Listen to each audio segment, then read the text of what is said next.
"I'll give you my salary if you translate this," laughed the millionaire, looking at the maid's son. The phrase echoed through the company's immense office, laden with irony and mockery, eliciting laughter from the employees who reveled in their boss's cruelty.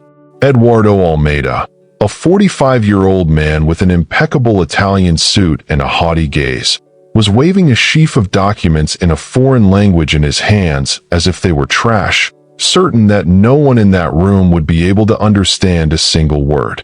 To him, it was nothing more than a joke. But, standing in the hallway, his worn backpack still slung over his shoulders, Lucas Nunes, just 13, stared at the scene in silence. His dark, steady, and defiant eyes didn't reflect the fear Eduardo expected to see. On the contrary, there was an unexpected confidence in them, and it was precisely this confidence that would soon make the millionaire's laughter freeze. Hours earlier, Eduardo had arrived at the company in a fit of rage. A multi-million-dollar contract he'd lost the previous week still haunted him, and the slightest setback fueled his explosive temper. As he walked down the main hallway, he bumped into the cleaning cart of Clara Nunes, the outsourced employee who'd been cleaning the floors for over 2 years. He pushed it so hard he nearly knocked her over, and then mocked. "Move out of the way, woman. There are important people passing by." Clara lowered her head, murmured an apology, and walked on, as she always did, invisible to the others. But Lucas, who was waiting for her after class, saw everything. The boy had witnessed other humiliations before, but that day something in his heart burned differently. He knew he couldn't remain silent forever. Shortly thereafter, the arrival of a thick envelope bearing an international seal and official stamps would completely change the course of that afternoon. Eduardo opened the documents, filled with strange symbols and words in an unknown language, and exploded in rage when he realized no one could translate them. Desperate, he mockingly offered his own salary to whoever solved the riddle, certain it would be just another of his cruel jokes. What he didn't know was that he had challenged the wrong person. The day was proceeding normally when the mailman arrived bearing an unusual letter. It was a thick, letterhead envelope with international stamps and official postmarks that immediately caught the eye. The delivery was made directly to reception and quickly forwarded to the 15th floor, where Almeida Global's presidency was located. By the time the package reached Eduardo Almeida, he was already in a bad mood, irritated by reports that didn't meet his expectations. Impatiently, he ripped open the envelope and pulled out a stack of documents, frowning as he came across lines of words filled with accents and symbols he'd never seen before. "What the hell is this?" he muttered aloud, flipping through the pages with disdain, as if they were trash. "It's got to be something from another planet." His secretary, Helena Duarte, who had been cautiously following every move, discreetly approached and asked to take a look. Observing it closely, she commented in a low voice, "Mr. Eduardo, this isn't just any nonsense. It looks Hungarian or perhaps Romanian. There are official seals here, and also mentions of your company's name." His reaction was immediate. A loud, mocking laugh echoed through the room, drawing the attention of the nearby employees. "Hungarian? Here in Brazil? Who the hell says that? It must be some smartass trying to get money." And, with that usual arrogant tone, he tossed the papers onto the table, as if they were of no importance. But, no matter how hard he tried to hide it, something about the envelope bothered him. It contained recent dates, notary stamps, and even numerical references that looked like amounts in euros. Helena, sensing her boss's concealed nervousness, ventured again. "Sir, perhaps it wouldn't be wise to ignore them. There are documents here that appear to be legal, and if there's a deadline involved, it could be risky." Eduardo, not wanting to show insecurity, held up the papers in front of everyone, as if they were just a joke. "Listen up," he said loudly to anyone who would listen. "I'll give my entire salary to whoever translates this load of nonsense. 50,000 reis to whoever deciphers this Martian language." Laughter filled the room. Some employees, already accustomed to their boss's eccentricities, exchanged amused glances. For them, it had become a comical spectacle. However, while the room vibrated with laughter, someone watched in silence. Lucas Nunez, still with his backpack on, remained discreetly leaning against the hallway wall. His eyes scanned every line of the papers Eduardo displayed as if they were trash, and his heart raced at something he recognized. There was no doubt. He knew exactly what those documents said. Eduardo Almeida loved being the center of attention. Whenever he had the chance to flaunt his superiority in front of his employees, he took the opportunity to reinforce who was in charge. Holding his documents aloft, he turned toward neighboring departments, attracting curious glances. 50,000 reis, my dears, he repeated sarcastically. I'll give my entire salary to whoever can translate this pile of scribbles. Whoever has the courage, come right now. The employees began to laugh even louder, some clapping as if it were a show. Comments emerged in a joking tone. For that amount, I'll learn the language in 5 minutes, shouted a salesman, drawing even louder laughter. The atmosphere had transformed into a collective comedy, and Eduardo, boastful, smiled with satisfaction, feeding on that laughter as if it were applause. Meanwhile, in the corner of the hallway, Clara Nunez watched with her head down, trying not to get involved.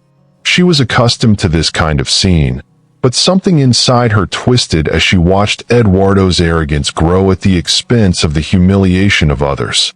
Beside her, almost hidden, her son Lucas watched silently. The boy's eyes shone not with amusement, but with something else, a hidden knowledge no one suspected. He recognized every sign, every word that passed before his eyes. It wasn't a Martian language, as Eduardo mocked, but a tongue he secretly mastered. Collective laughter echoed through the corridors when, suddenly, a firm and unexpected voice cut through the air. I can translate. The silence was instantaneous, as if time had stopped. All eyes turned in the same direction. The skinny boy, backpack still on his back, who stared at Eduardo with defiant calm. The maid's son had just stood before the millionaire, turning the joke into a real challenge. For a few seconds, no one could believe what they'd heard. The silence that had filled the hallway was soon broken by an explosion of laughter even louder than before. The cleaning lady's son? Someone muttered, chuckling. Another employee mockingly commented, this kid must be joking. He's barely out of school and thinks he can translate official documents. Eduardo Almeida laughed louder than anyone, almost leaning over the table. This is too much. Listen, this kid thinks he's going to take my paycheck by translating alien scribbles, he said, his voice thick with contempt. But Lucas Nunez didn't back down. Standing firm, he held his backpack like a shield. His face betrayed no fear, only conviction. I can translate, he repeated, louder this time, so there would be no doubt. Eduardo composed himself for a moment, wiped away the tears from his laughter, and approached the boy with a wry look. Okay, kid, if you insist on embarrassing yourself, let's do it this way. If you succeed, my 50,000 salary is yours. But if you fail, I want you to apologize here, in front of everyone, for wasting our time with this nonsense. Clara, who was watching in fear from the corner of the hallway, felt her heart sink. She knew her son's courage, but she also knew the weight of the humiliation he could suffer. Still, Lucas remained erect, staring at the millionaire without blinking. Eduardo, pleased with his own cruelty, held out the documents to the boy. Come on, genius. Show me how it's done. Everyone present waited, some chuckling, others just curious to see how far the boy's audacity would go. Lucas took a deep breath, picked up the papers carefully, and the moment his eyes met the words, something in his expression changed. What had previously seemed like defiance transformed into absolute confidence. The sound of laughter still echoed through the hallway when Lucas Nunez slowly looked up from his papers. His fingers ran over the pages as if those familiar lines were etched into his memory. Then, In a clear, steady voice, he began to read aloud. Dear Mr. Eduardo Almeida, we are writing to inform you about the inheritance left by your paternal uncle, Joseph Almeida, a resident of Bucharest. The total value is 12 million euros, in addition to properties registered in his name. The words flowed with perfect pronunciation, so natural it seemed impossible they could have come from the mouth of a 13-year-old boy. The effect was immediate. The laughter that had dominated the room turned into a heavy, almost suffocating silence. The employees, who seconds before had been amused, now looked at each other in disbelief, unsure how to react. Eduardo stood motionless, his eyes wide, his mouth half open. He searched for any sign of deception, some trick, but there was nothing to question.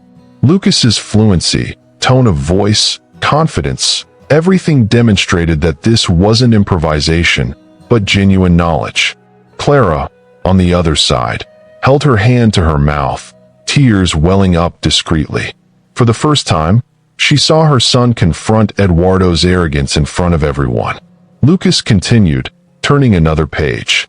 To ensure the validity of this will, we request an immediate response by midnight today. Otherwise, the inheritance will be transferred to the state. A murmur of astonishment ran through the room. It was official. It wasn't a joke, but real documents of unimaginable value.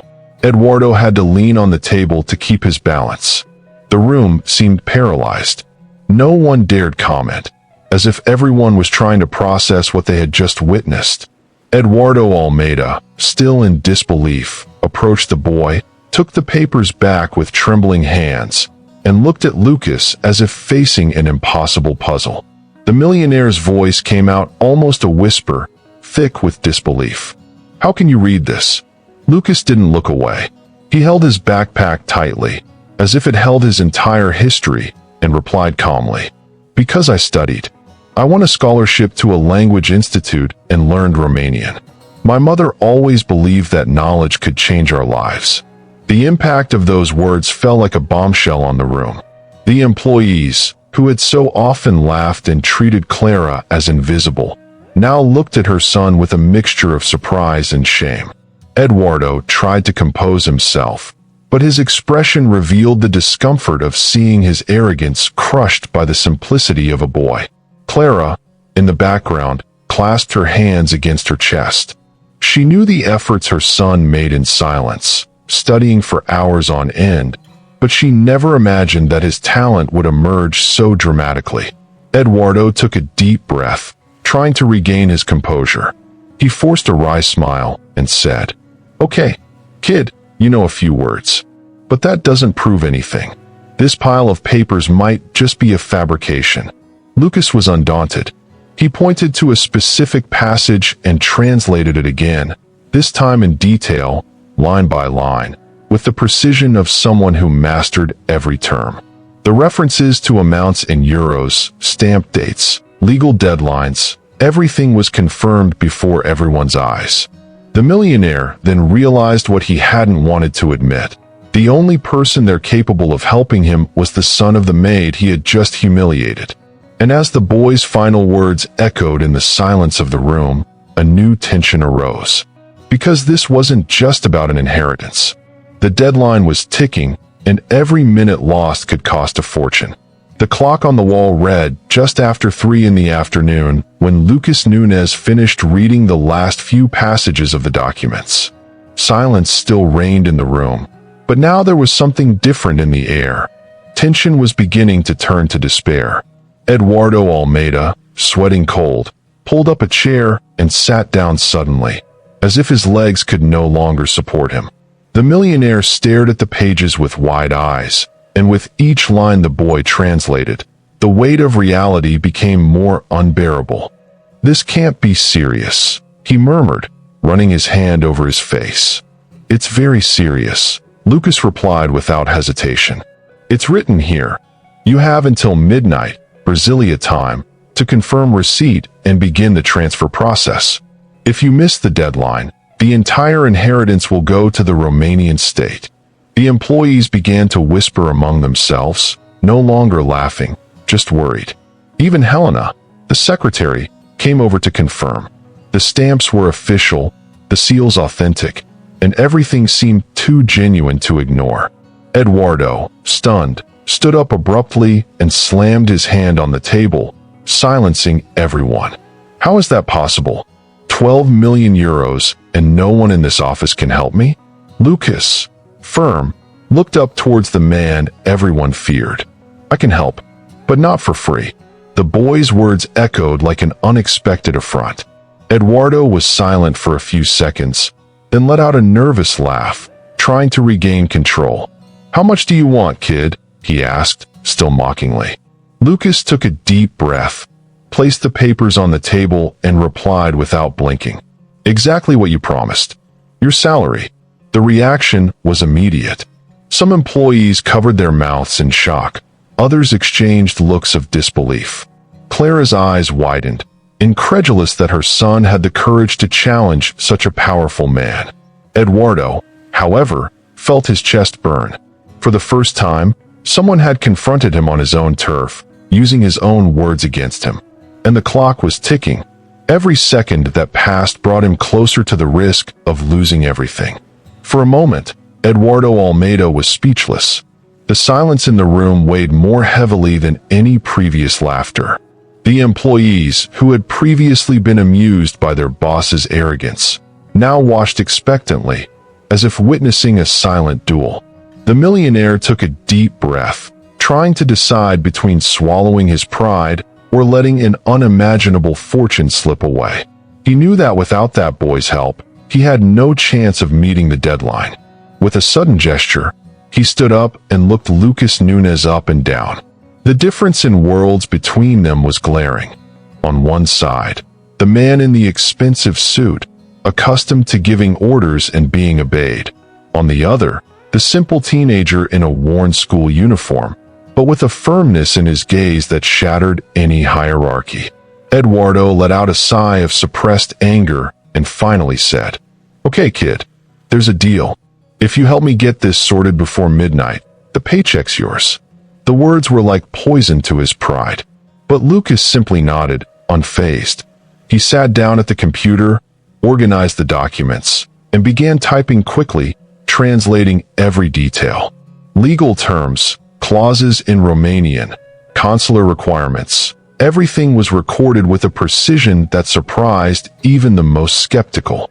Eduardo, unable to sit still, paced back and forth, checking his watch every few minutes. His heart raced at the thought of losing millions through sheer ignorance. Helena, the secretary, approached and said in a low voice, "Sir, it's amazing. The boy actually understands every word." But as the pages were translated, a shadow of worry crept across Lucas's face. He frowned, reread a passage more than once, and sighed. Eduardo noticed immediately. "What now?" he asked nervously. Lucas looked up and replied calmly, "The problem isn't just the deadline. There's a legal challenge. Other relatives in Romania have already filed a lawsuit against you." Edward felt his blood run cold. It wasn't enough to race against time. Now he would have to fight unknown heirs as well. The silence in the room was broken only by the sound of the clock ticking away, each tick echoing like a sentence. Eduardo Almeida's eyes widened, unable to believe what he had just heard. Other relatives? Legal challenge? This meant the fortune he was already beginning to imagine in his pocket was far from guaranteed. He abruptly approached Lucas Nunes, grabbing one of the papers with force, nearly tearing it. "Are you telling me I could lose all of this?" His voice trembled, filled with fear and anger at the same time. Lucas remained calm, even in the face of suffocating tension. "If you ignore the deadline, yes. If you don't answer correctly, yes. And if you don't prove you're the sole legitimate heir, you could also lose. But there's still a way out." All the employees gathered around the scene, forming a circle. What had once been a source of laughter had turned into a suspenseful spectacle. Helena, the secretary, put her hand to her mouth in shock. Clara, in the background, watched her son with her heart racing, torn between pride and fear of what this might cause. Eduardo ran his hand through his hair in despair. Never in his life had he felt so powerless. He was used to solving problems with money, but here, in front of a humble boy, his power seemed worthless. Lucas continued firmly, "If you want to fight for this inheritance, you need to act now. I can translate and draft the legal response, but I'll need access to all company documents, your passport, and a power of attorney to the consulate. Without these, there's no chance." The boy's words sounded like an ultimatum. Eduardo looked around, realizing everyone was awaiting his decision. For the first time, his arrogance seemed futile. If he wanted to save millions, he would have to bow down to the maid's son. And as he took a deep breath, about to make the most difficult decision of his life, the living room phone rang. The call was international, and the caller ID clearly read, Romanian Embassy. The phone's ringing echoed through the room like thunder, paralyzing everyone for a moment. The caller ID glowed with clear letters, Romanian Embassy. Eduardo Almeida's heart raced, and his sweaty hands hesitated before answering. When he finally lifted the receiver, his voice, normally filled with arrogance and firmness, was shaky. "Hello? Yes, it's me, Eduardo Almeida." On the other end of the line, a heavily accented male voice spoke slowly in English. Eduardo could barely follow, stumbling over his words, until, in desperation, he handed the phone to Lucas Nunes. "Answer me. I don't understand anything." Lucas calmly picked up the device. His eyes remained fixed on the papers on the table as he responded fluently, as if the situation were natural to him. The boy listened, took quick notes, and translated for everyone in a firm voice. They confirmed that the deadline is today, midnight Brasilia time. If an official response isn't forthcoming, the inheritance will be judicially frozen. Furthermore, they report that 3 people have already come forward as heirs. A murmur ran through the room. Edward felt his stomach churn. 3 people? Who are they? He asked, almost choking. Lucas took a deep breath before continuing. 2 distant cousins and a woman who claims to have lived with her uncle as his wife. They have already hired local lawyers and are seeking the division of assets. The news hit like a bombshell. Eduardo, accustomed to controlling multi-million-dollar negotiations, was now faced with a scenario completely out of his control. He ran his hand over his face, trying to think, but his mind seemed blank. Helena whispered softly, "Sir, if you don't do anything, they'll take everything." Eduardo looked at Lucas, and for the first time, there was no arrogance in his eyes, only desperation. "What do I do, boy? What do I do?" Lucas slowly put the phone down, took a deep breath, and answered with a firmness that surprised everyone. "You need to let me take over this. Only then will you have a chance of winning." And while everyone was digesting those words, the phone rang again. But this time, the number on the screen wasn't the embassy's, but rather a law firm in Bucharest. The insistent ringing of the phone seemed to cut through the heavy air in the room. Eduardo Almeida, still stunned by the first call, hesitated before picking up the receiver again. When he answered, the voice on the other end was firmer, colder, and laden with formality. The rapid-fire English, full of legal jargon, confused Eduardo, who once again thrust the receiver toward Lucas Nunes. The boy put the earphones to his ear, listened attentively for a few minutes, and began to translate calmly, although his expression betrayed the gravity of the situation. "It's the law firm Dragan and Partners, in Bucharest. They represent the contestants of the inheritance. They're reporting that they've already filed a request to completely freeze the assets until the court decides who is entitled to them." Silence fell over the room. Edward felt the floor tremble beneath his feet. "Total lockdown?" he asked, his voice cracking. "Does that mean?" "It means that, even if you are the true heir, you won't have access to a single cent until the process is over," Lucas explained, looking the millionaire directly in the eye. "And they want to speed things up. They're asking you to appear in Bucharest in the next few days for a hearing." The impact was devastating. Edward, who minutes before had seemed the most powerful man in the room, was now pale, his breathing shallow, as if he had lost all control over his life. The employees watched in absolute silence, feeling as if they were witnessing the fall of an empire. Clara, from the corner, observed every detail, tears in her eyes. She knew her son carried a huge weight here, whether or not to save the fortune of a man who had always despised them. Eduardo turned to Lucas, almost pleading. "What do you suggest? I don't know what to do." The boy took a deep breath. "First, we need to prepare an official response right now, before midnight. Then, you'll need to travel to Romania." The entire room held its breath. Eduardo opened his mouth, ready to protest, but before he could say a word, Lucas added, "And you won't be able to do it alone."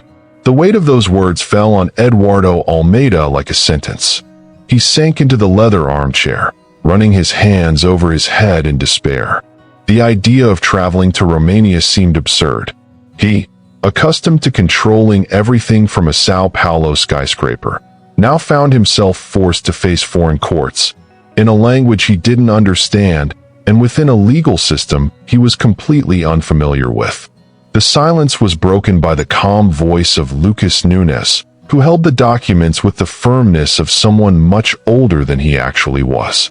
"Mr. Eduardo, you need someone who speaks the language, understands the bureaucracy, and knows how to deal with international lawyers. If you don't have that, you'll lose." Eduardo looked up at the boy in disbelief. "Are you saying that I should take you with me?" Lucas didn't hesitate. "Yes, I can be your translator, your guide, and your liaison with the authorities. But it won't be free." Shock rippled through the room. The staff looked at each other, stunned by the boy's audacity. Clara clapped her hand over her mouth, startled by her son's courage. Eduardo, stunned, let out a nervous laugh. "Are you asking me for money? You, the son of a maid?" Lucas held her gaze steadily. "I'm not asking. I'm offering you the only real chance you have of not losing millions. My condition is simple, 5% of everything you recover." The words echoed like thunder. 5% of millions was an unimaginable sum for anyone there. The employees held their breath. Eduardo swallowed hard, trying to calculate mentally, but he knew he had no choice. Every minute lost was a knife to the throat of his fortune. He closed his eyes, took a deep breath, and finally answered, "Okay, kid, you have a deal. But if you fail..." His voice caught in his throat, unable to finish the threat. Lucas simply nodded, with the serenity of someone who knew exactly what he was doing. And in that instant, the balance of power completely shifted. The millionaire was no longer the one making the rules. The atmosphere seemed suspended in time. Employees who had previously reveled in Clara's humiliation now watched in reverent silence as her son's courage rang out. Eduardo Almeida, a man accustomed to imposing orders, realized the weight of his own choice. For the first time in years, he was no longer in control. He was at the mercy of a teenager he had despised minutes before. Eduardo took a deep breath, trying to hide his discomfort. He ran his hand over his sweaty face, staring at the papers Lucas held so naturally. The boy, sitting upright, typed rapidly on the secretary's borrowed computer, composing a legal response in Romanian with a precision that impressed even the most skeptical. Helena approached slowly, peering over his shoulder, and whispered, "It's unbelievable. He seems like an experienced lawyer." Clara, standing in the corner, fought back tears. For 2 years, she had endured silent humiliation to secure her job, but now she saw her son respected for the first time in that place. Eduardo, uncomfortable with the look of admiration directed at the boy, tried to regain his authoritative tone. "Remember, kid, I'm still the one who signs the checks here." Lucas didn't take his eyes off the screen. "And I am the one who can make you lose or win a fortune." The silence that followed was more deafening than any argument. Eduardo felt the blow. It was true. The power he had always held now depended completely on someone he had, until then, seen as insignificant. When the clock on the wall struck 6 p.m. sharp, Lucas stood up and handed over the official translation, along with the reply letter written in Romanian. "Here it is, Mr. Eduardo. The first part is resolved." Eduardo took the documents with trembling hands. The real weight of the situation was just beginning to sink in, and as he quickly read the first few lines, the phone rang again.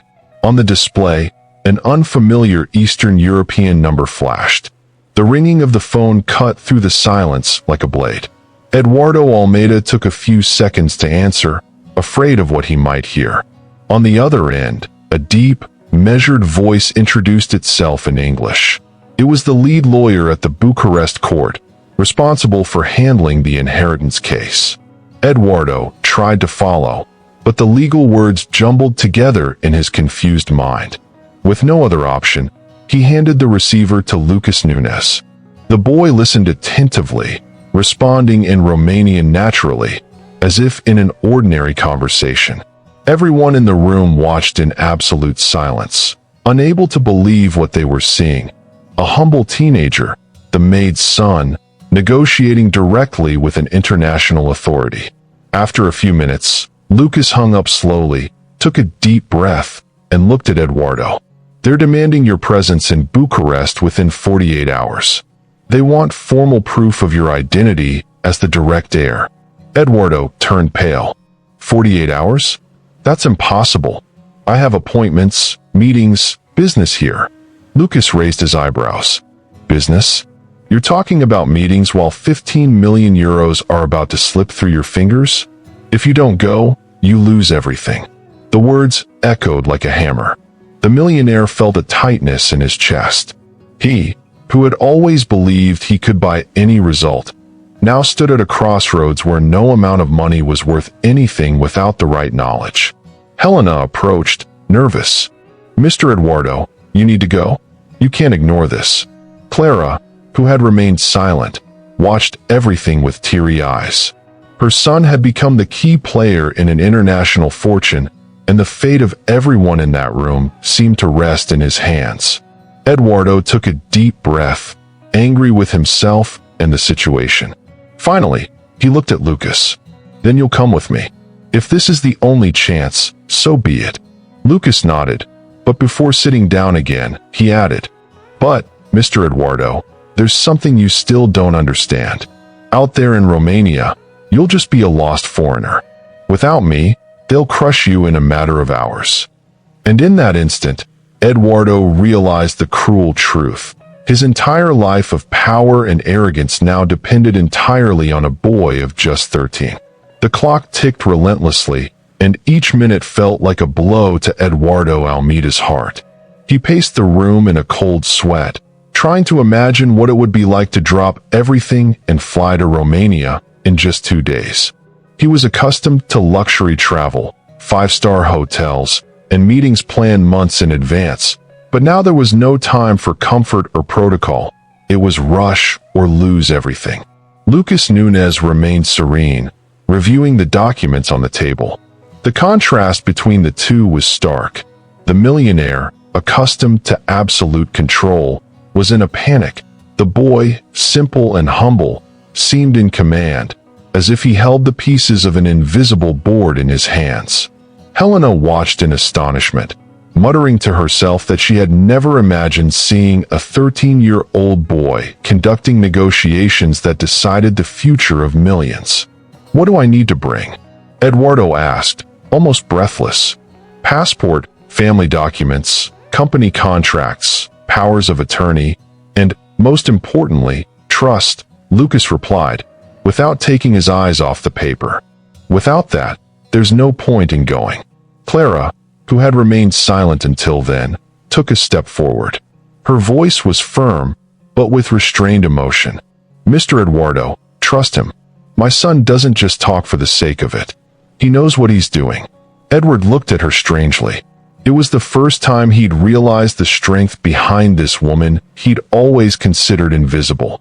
He swallowed hard and looked away, unable to admit out loud that he needed her as much as he needed his son. Then the phone rang again. Helena rushed to answer it, and, upon hearing the voice on the other end, her eyes widened. "Mr. Eduardo, it's from the Romanian consulate in Sao Paulo. They want to discuss the trip immediately. The tension in the room became unbearable. Eduardo approached slowly, but before he could pick up the phone, Lucas raised his hand and said, "Let me get this. Now, every wrong word could cost millions." The speakerphone left everyone in absolute silence. On the other end, the Romanian consulate representative spoke in formal English. Eduardo Almeida tried to follow along, but his hands were shaking and sweat was pouring down his forehead. Before he could make a mistake, Lucas Nunez took over the call. His firm, clear Romanian voice filled the room, as if he'd been born in that language.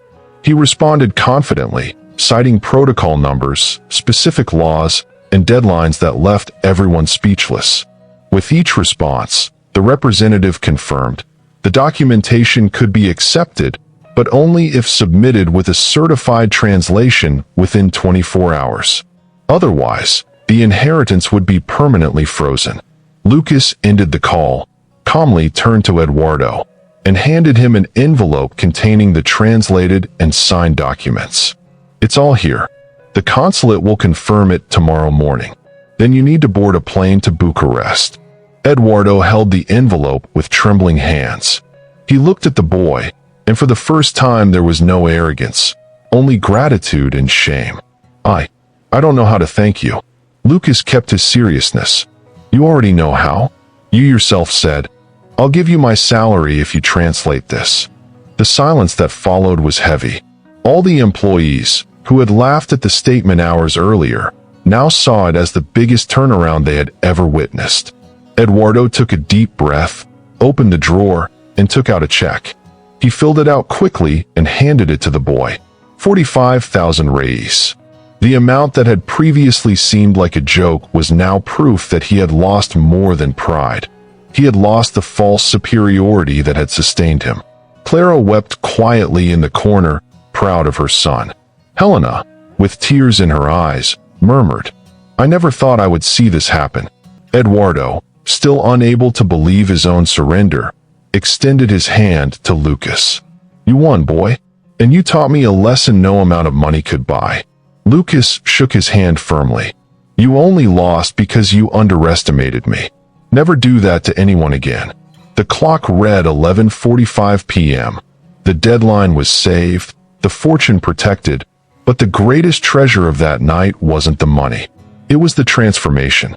The arrogant boss had been silenced by the maid's son, and everyone there knew they would never forget what they witnessed.